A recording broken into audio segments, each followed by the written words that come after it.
성도 여러분 안녕하십니까? 오늘 또 여러분들을 뵙게 돼서 너무나 반갑습니다. 저는 오늘 약한 데서 온전함을 입은 야곱에 관련된 이야기를 하려고 합니다. 우리 다 함께 성경 창세기 32장 22절부터 25절에 있는 내용의 말씀을 읽도록 하겠습니다. 밤에 일어나 두 아내와 두 여종과 11 아들을 인도하여 야복 나루를 건널세.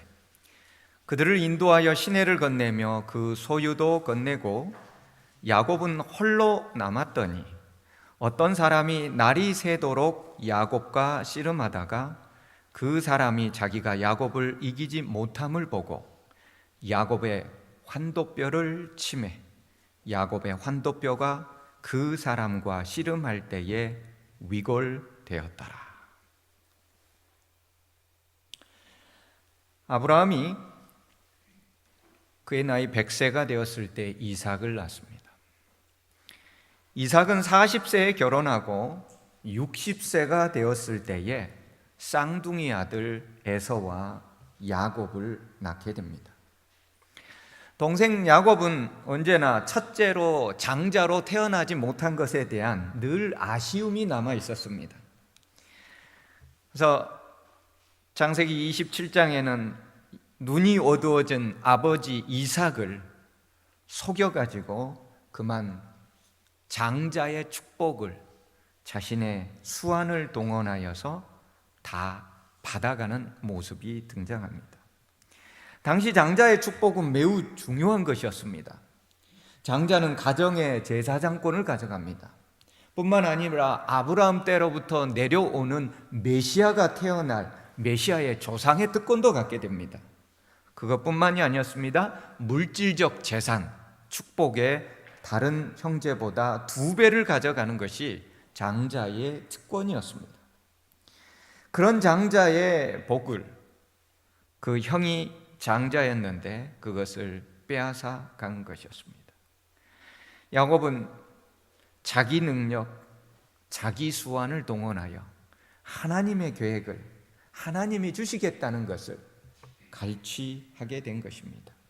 야곱은 이렇게 언제나 하나님의 능력과 하나님의 방법이 아닌 자기 능력과 자기 수완을 대동하는 자기 수완의 대가였습니다.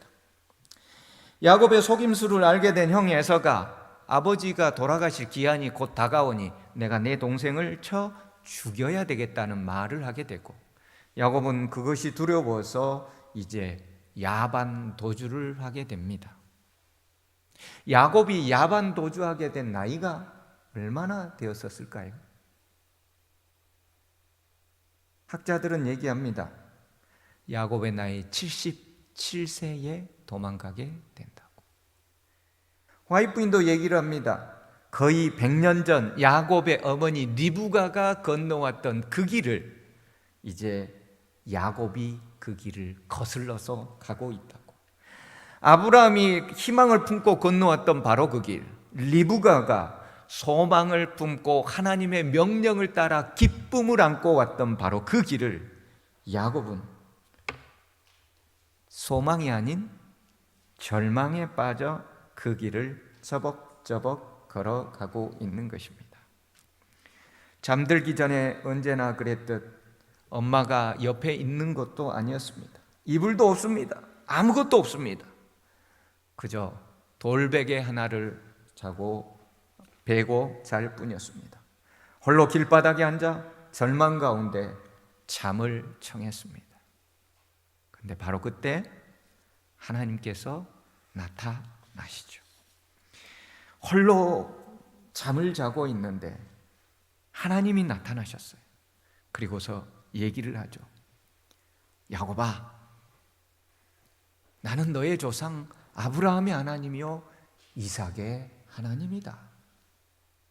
내가 너와 함께 있어 네가 어디로 가든지 너를 지키며 너를 이끌어 이 땅으로 돌아오게 하겠다. 내가 너에게 허락한 모든 것들을 다 이루기까지는 너를 떠나지 아니하겠다. 야곱이 분명히 부모님을 떠나고 엄마를 떠나고 형을 떠나고 야반 도주하여 도망치듯, 여러분 한나절만 달려왔겠습니까? 야곱이? 아니면 밤중까지 달려왔겠습니까? 적어도 2, 3일 길은 달려 도망왔을 것입니다. 왜요? 에서는 뭐에 능한 사람이에요? 사냥에 능한 사람이죠. 사냥에 능한 사람은 사냥감을 추적하는 기술이 탁월하다는 것입니다. 야곱을 추적할 때 어떻게 할 수 있어요? 그가 비록 며칠 길을 갔다 할지라도 탁월한 사냥 추적 기술을 동원한다면 얼마든지 잡을 수 있죠.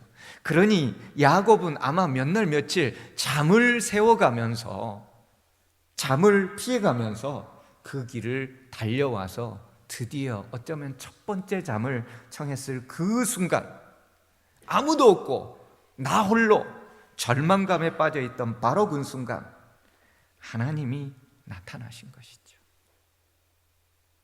혼자가 아니었습니다.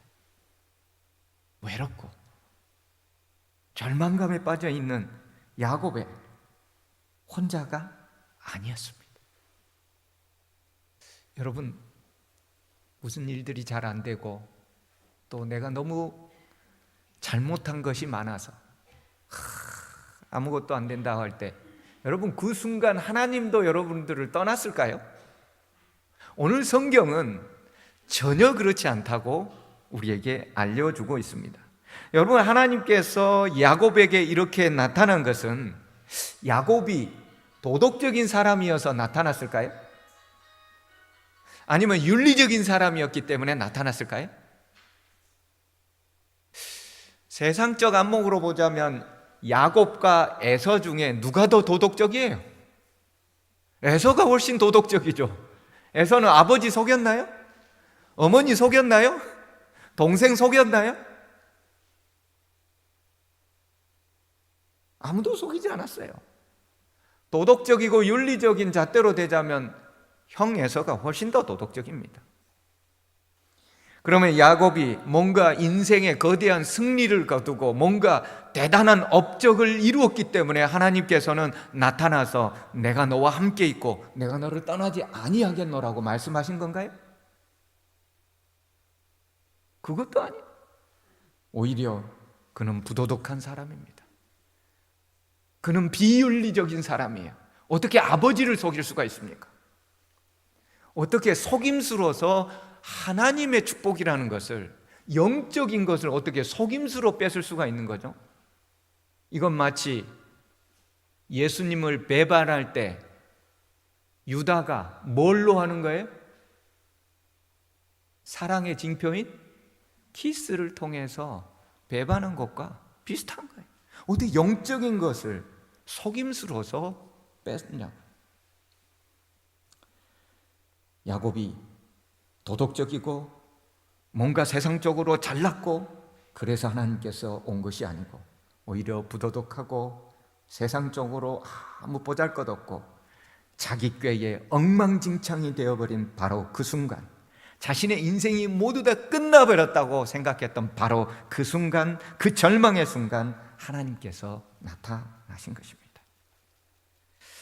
그래서 어떤 한 목사는 그렇게 얘기합니다. 자기 자신에게 절망해 본 사람은 희망이 있다.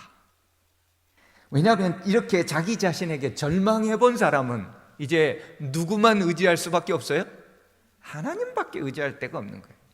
자기 능력, 자기 수완이 탁월한 사람은 하나님의 능력을 의지하지 않습니다.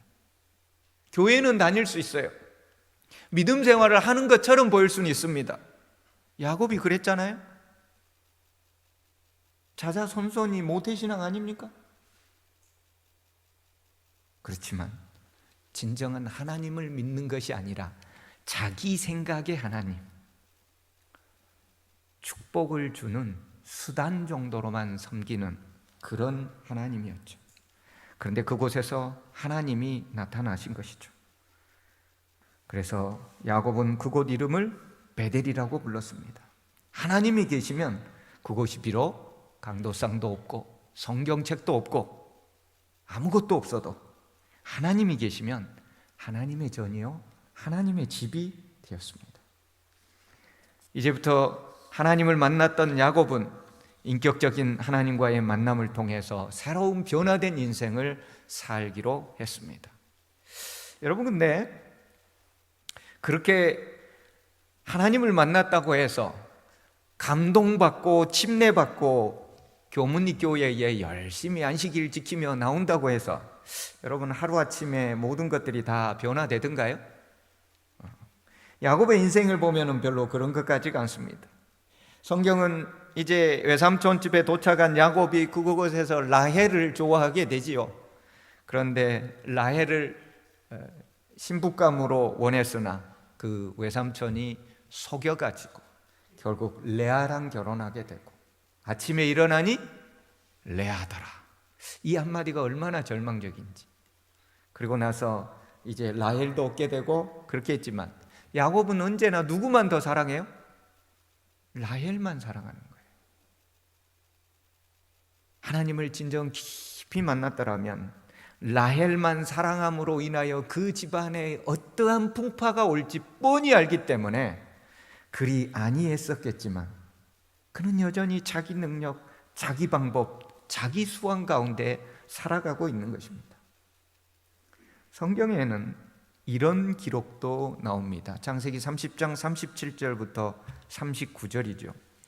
야곱이 버드나무와 살구나무와 신풍나무의 푸른 가지를 가져다가 그것들의 껍질을 벗겨 흰 무늬를 내고 그 껍질 벗긴 가지를 양떼가 와서 먹는 개천의 물구유에 세워 양떼를 향하게 하며 그떼가 물을 먹으러 올 때에 새끼를 베니 가지 앞에서 새끼를 뱀으로 얼룩얼룩한 것과 점이 있고 아롱진 것을 낳은지라. 이게 누구 몫이었어요? 야곱 자기 몫이에요. 그러니까 한마디로 쉽게 얘기해서 알록달록한 새끼들이 나오게 되면 야곱의 몫이고 그렇지 않은 새끼가 태어나게 되면 그것은 외삼촌의 몫인 거예요. 그러니 야곱은 새끼를 뵈려고 하는 암양이나 그 모습들이 있을 때마다 뭘 하는 거예요? 신풍나무 껍질을 벗겨가지고 알록달록한 것을 눈에 자꾸 보이게 해서 새끼가 알록달록한 것들만 나오도록 만든다는 거예요. 이게 뭐예요? 자기 능력을 의지하는. 여러분, 왜 성경에 이런 내용이 굳이 나와 있겠습니까? 야곱의 인생의 여정을 할 때에 베델과 결혼과 그리고 도망쳐 나온 사건과 이렇게 하면 끝날 텐데 굳이 왜 이런 내용들을 하나님께서는 기록해 넣었냐 이 말이에요. 베델에서 만났던 그 하나님을 그가 알고 침례를 받고 살아가지만 그만의 하나님을 만났지만은 여전히 자기 능력, 자기 수완을 의지하고 살아가는 모습을 보여주고 있는 것입니다. 이렇게 살아가는 것이 하나님의 뜻이 아니었습니다. 야곱이 자식도 낳고 그리고 재산도 불려서 살 만큼 살아갈 때에 하나님께서는 야곱에게 나타나셨습니다. 나는 베델의 하나님이라.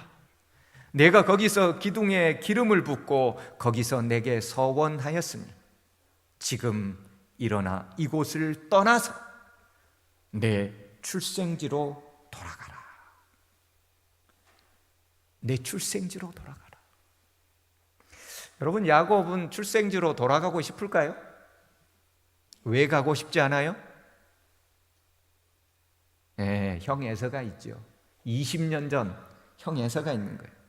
형 에서를 속이고 장자권의 축복을 빼앗아 버렸던 20년 묵은 시한폭탄이 째깍째깍 돌아가고 있는 거예요. 가속들을 이끌고 하나님의 명령이니 어쩔 수 없이 고향으로 돌아갈 채비를 합니다. 돌아가더라도 형이 죽고 난 다음에 가면 안 될까요? 저 같으면 좀 그럴 것 같아요. 하나님, 제가 반드시 가겠습니다. 하나님의 명령이니 반드시 고향으로 갑니다. 그런데 우리 형처럼 성격이 이런 사람들은 저보다는 조금 더 일찍 죽을 것 같으니까 죽은 이후에 가도록 하겠습니다.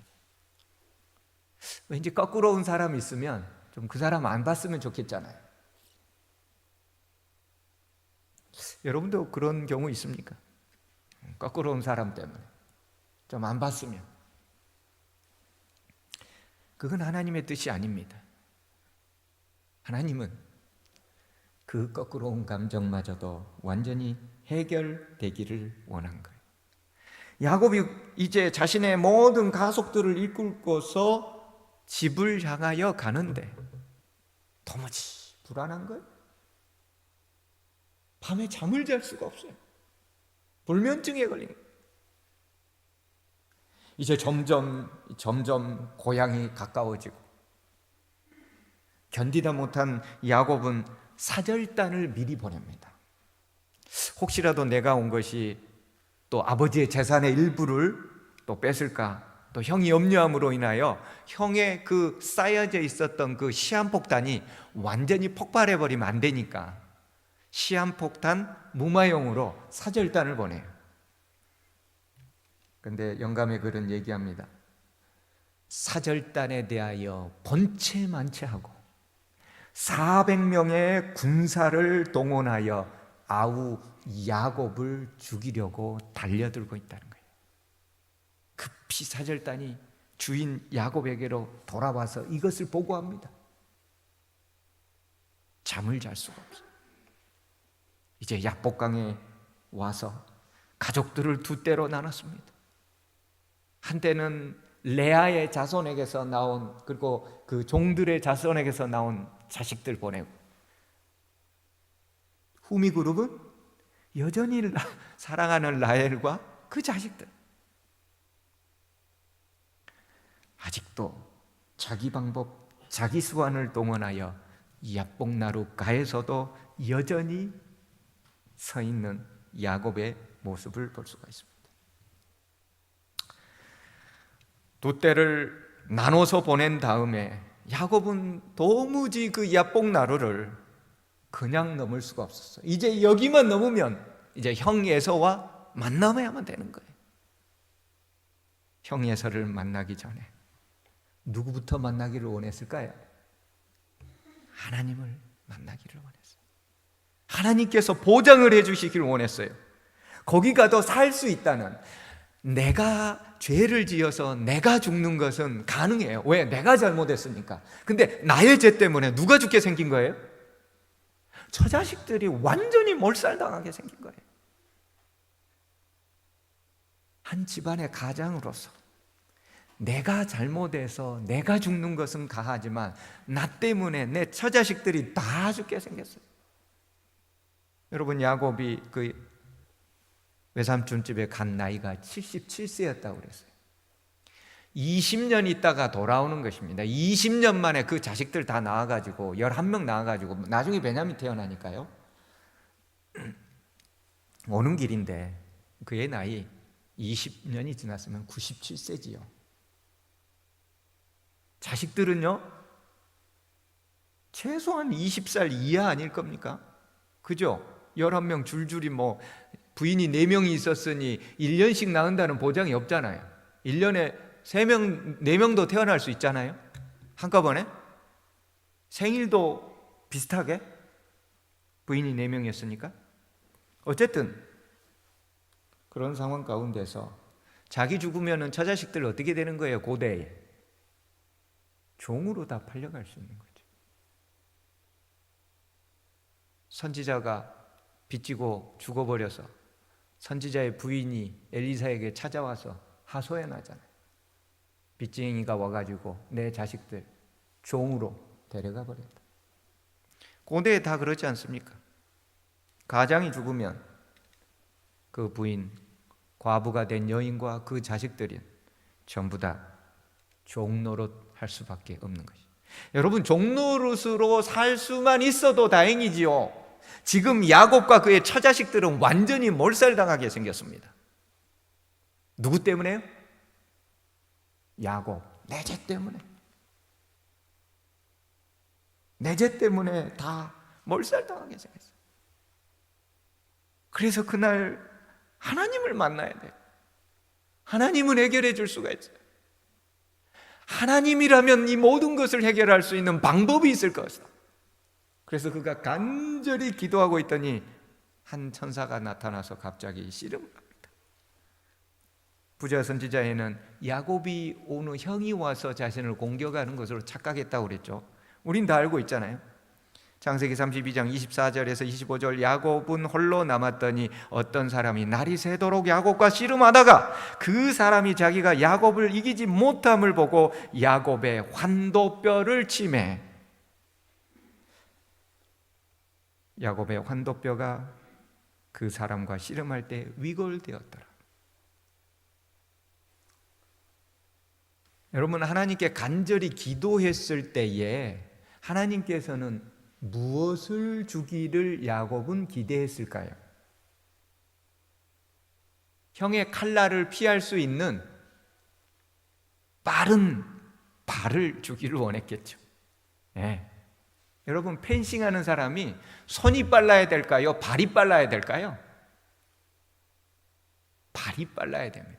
태권도 하는 사람이 상대방을 가격하고 상대방의 뭘 피하기 위해서는 손이 빨라야 돼요? 발이 빨라야 돼요? 발이 빨라야 돼요.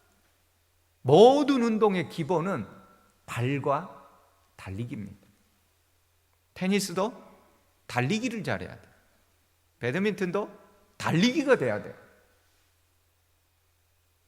야곱이 간절히 기도했으면 형의 칼날과 400명의 군사들의 활을 피하려면 뭘 줘야 돼요? 지금 있는 다리보다 97세 먹은 이 할아버지 다리가 아니라 10대나 20대의 팔팔한 근육이 튼튼한 우사인 볼트 같은 그런 다리를 줘도 400명 군사의 칼과 창과 활을 피하기가 쉽지 않은데 반대로 하나님 어떻게 했어요? 다리 몽둥이를 부러뜨려 놨어요. 하나님한테 간절히 기도했는데 다리 몽둥이를 부러뜨려 놨어요. 어떻게 해야 돼요?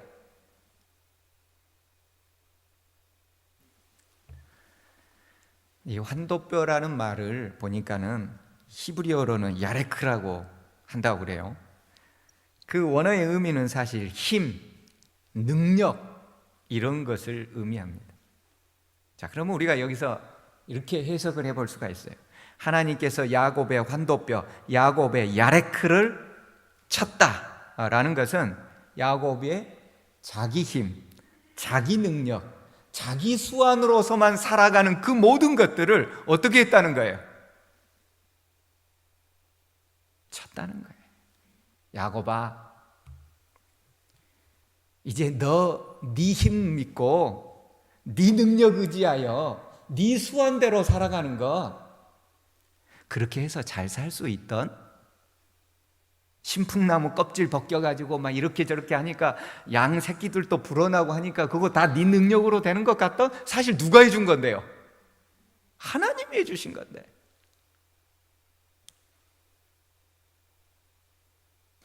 하나님은 야곱의 환도뼈 야레크, 그의 힘, 그의 능력, 그의 수완들을 다 없이 하신 것입니다.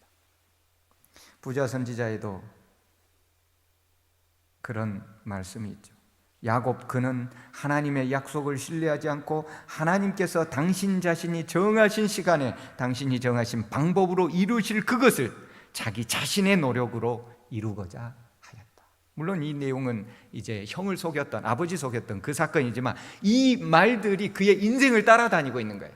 하나님의 계획, 하나님의 방법이 아닌 자기 능력, 자기 힘, 자기 수완을 언제나 이용하고 다녔던 이 야곱.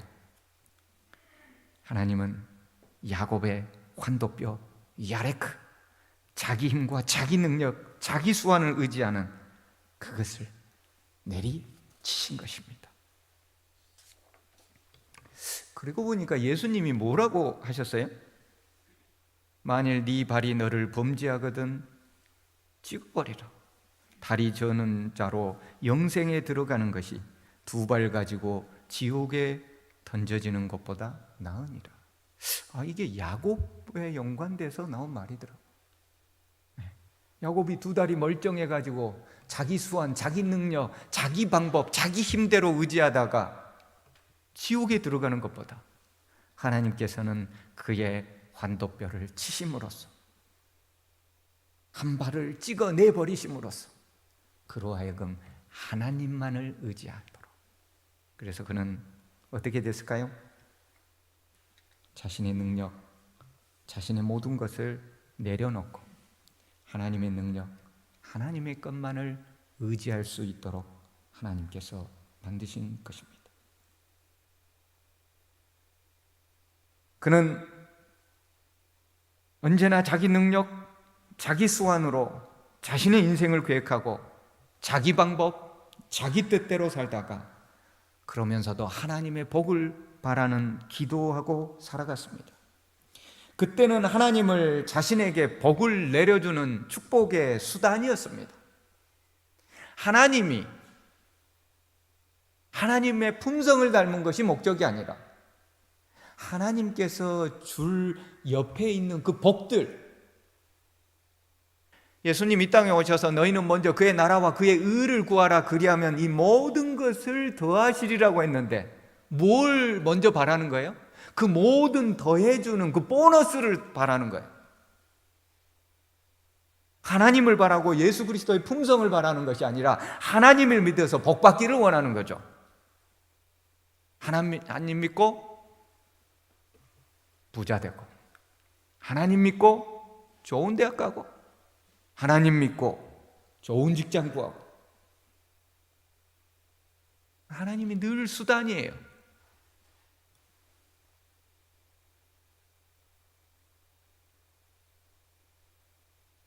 하나님 때문에 복받기를 바라는 하나님이 수단인 거예요. 아브라함처럼 하나님의 영광을 위해서라면 자신의 손해를 이익으로 간주하는 것이 아니에요. 야곱, 자기 수완, 자기 힘, 자기 능력으로 모든 것을. 그래서 그의 이름이 뭐였어요? 야곱이었죠. 환도뼈가 부러졌어요. 그의 야렉, 그의 힘, 그의 능력, 그의 수완 이제 다 작살이 났습니다. 야곱은 이제 아무것도 할 수 없는 다시 한번 자기 절망 가운데 빠졌죠. 그랬을 때 이제는 유일한 방법, 하나님 외에는 불가능하다고 생각하고 그분이 이제 언약의 천사인 것을 알고 꽉 잡습니다. 저를 축복해 주시지 않으면 제가 보내드릴 수 없습니다. 그때 언약의 천사가 묻죠. 뭐라고 묻습니까? 네 이름이 무엇이냐? 네 이름이 무엇이냐라는 그 질문을 들었을 때 20년 전에 누가 이렇게 질문했었어요? 그 아버지가 야곱이 형의 그 가죽처럼 염소털을 뒤집어 쓰고 목소리도 비슷하게 흉내 내려고 하면서 온갖 모양을 했을 때 네 이름이 무엇이냐라고 그 아버지가 물었었죠. 그때 야곱이 뭐라고 대답했어요? 에서입니다. 여러분, 하나님께서 굳이 네 이름이 무엇이냐고 물어보지 않아도 되잖아요. 그냥 축복해 주시면 되잖아요. 너 앞으로 이스라엘이라고 그래. 근데 왜 굳이 네 이름이 무엇이냐라고 물어봐요? 20년 전에 상처를 치유해 주기 위해서. 20년 동안 양심의 가책이 쌓여져 있는 것.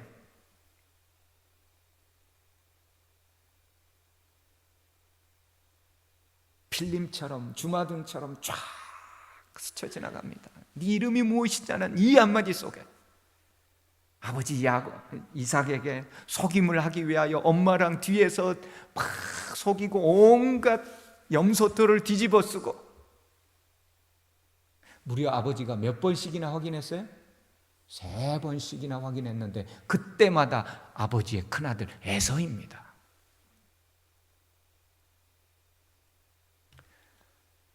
이제는 야곱이 뭐라고 대답했을까요? 야복강에서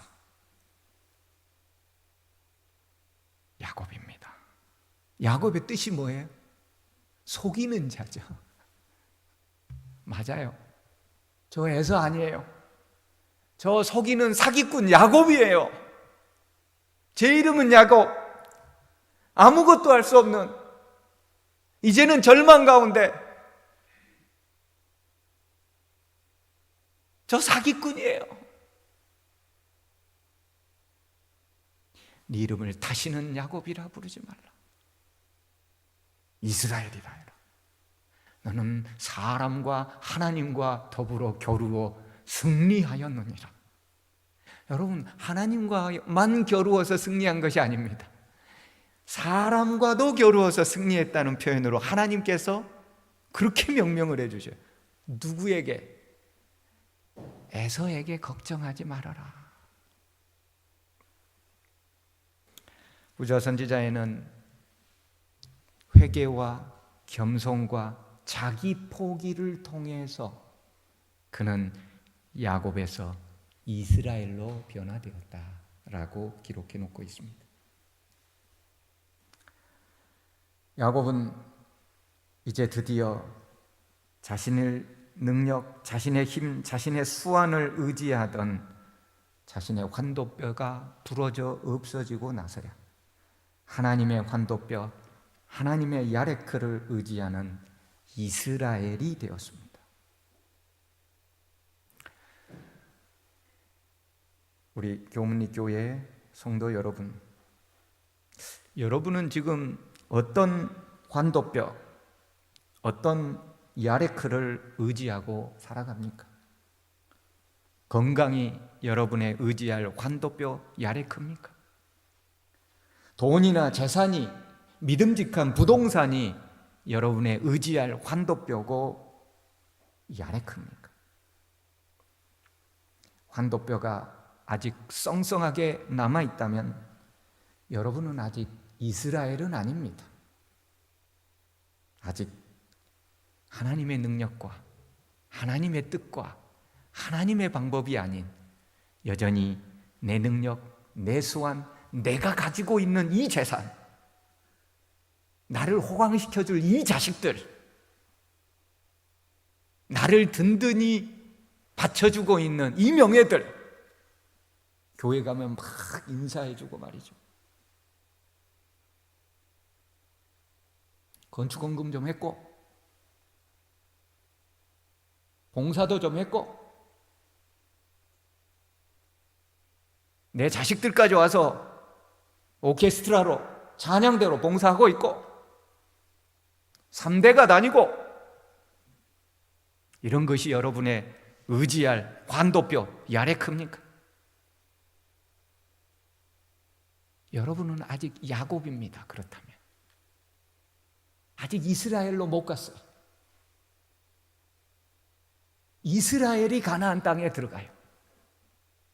야곱으로는 들어갈 수 없어요.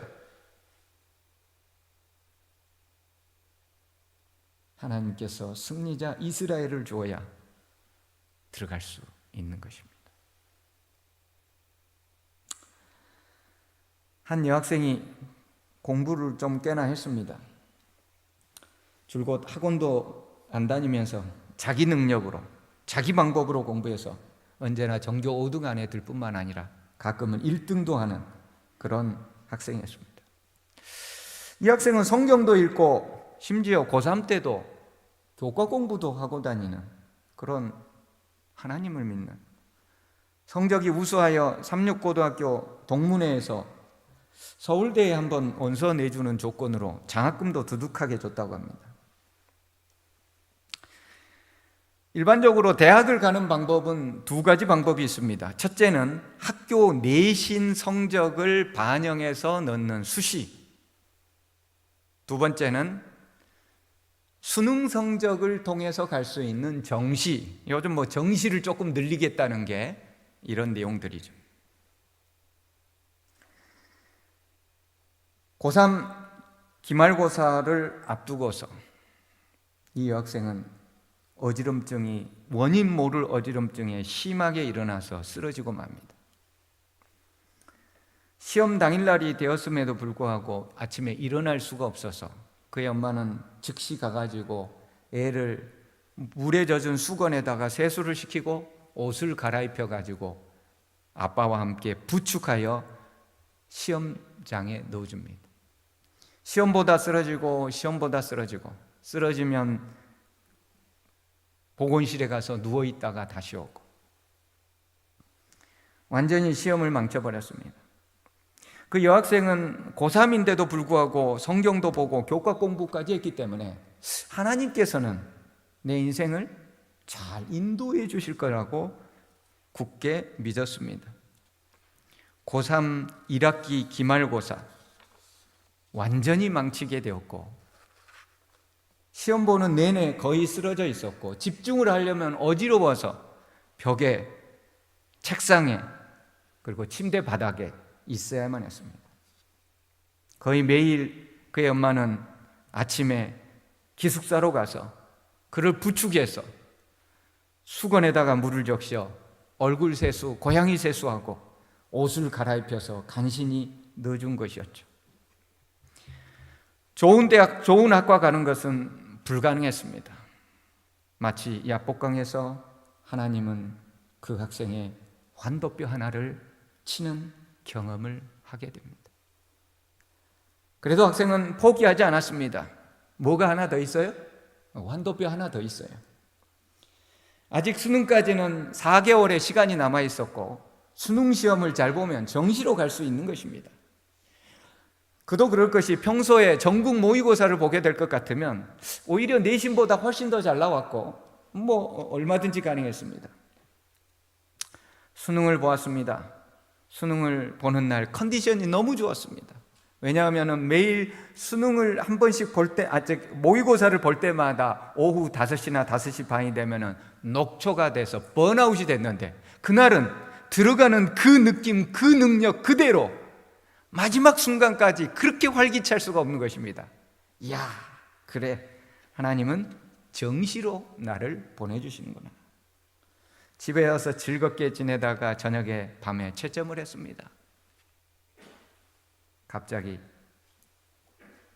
울음소리가 들려옵니다. 그의 수능 성적은 그동안 한 번도 받아보지 못했던 나락으로 떨어진 점수. 영어를 이제까지 1개 이상은 한 번도 틀려본 적이 없다는데 5개 이상을 틀려가지고 수능 최저 점수에 맞게 원서를 다 집어넣었는데 6개의 원서 중에 5개가 수능 최저점이 맞지 않아서 다 서류 전형에서 완전히 다 탈락돼 버린 겁니다. 나머지 환도뼈 하나도 쳐내셨습니다. 그 학생은 내신 성적이 안 돼서 대학을 못 가면 수능으로라도 갈 수 있기를 바랬지만 이제 수능도 안 되고 모든 것이 다 끝나버렸습니다. 5개가 끝났는데 그 중에 1개 딱 남은 곳이 있었습니다. 그것은 동문회에서 받은 장학금 때문에 내신 성적으로 불가능하지만 어쩔 수 없이 약속 때문에 넣을 수밖에 없었던 서울대학교. 학교장 추천이나 그 누구의 추천도 없이 그저 일반 전형으로 넣을 수밖에 없었던 그 대학. 수능 일주일 후에 바로 심층 면접이 있었습니다. 이미 내신으로는 불가능했고 면접고사는 과학 영재고 학생들이나 풀 수 있는 문제를 1시간 동안 풀고 그것을 면접관 3명의 교수 앞에서 그 2번 문제에 대해서 생각나는 대로 읽고 설명하여 풀되 소수점 2번째 자리까지 제출하시오. 15분 동안 그것을 얘기해야 되는 거예요. 처음부터 이것은 불가능했어요. 하지만 모든 걸 포기하고 싶었지만 그래도 마지막까지 하나님의 뜻은 최선을 다하는 것이기에 그저 마지막까지 웃으면서 최선을 다해 면접을 마치고 나왔습니다. 두 개의 환도뼈가 다 날아가 버리고 눈물이 났습니다. 여기저기 친구들과 재수학원을 알아봤습니다. 여기가 좋을까? 저기가 좋을까? 너는 어디로 갈래? 학원을 거의 정하고 있을 때쯤 놀고 있는데 학교에서 연락이 오는 거예요. 합격했다고.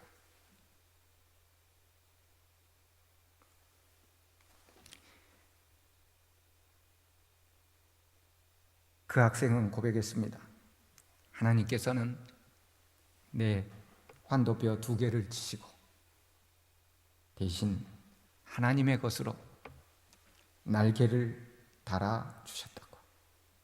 자기 능력, 자기 힘, 자기 수완으로 열심히 해서 들어가려고 했던 그 대학을 하나님은 자기 능력의 환도뼈를 부러뜨리고 하나님 당신의 환도뼈에 날개를 붙이셔서 그를 날아가게 하고 있었습니다. 친구들이 알았습니다. 불가능한데 어떻게 갔지? 선생님들이 얘기합니다. 불가능한데 어떻게 들어갔지?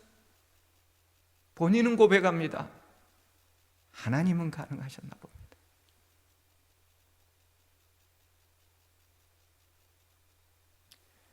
하나님은 야곱을 이스라엘로 바꾸기를 원하십니다. 오늘 여러분의 능력과 여러분의 힘과 여러분의 수완을 아직까지 의지하고 다니며 이 시대에 야곱으로 살아가고 계시다면 이제 그 모든 것들을 다 내려놓고 하나님의 능력, 하나님의 환도뼈, 하나님의 야레키로 이 시대의 영적 이스라엘로 거듭나게 되는 이 기도주일이 되기를 간절히 바라며 말씀을 드립니다.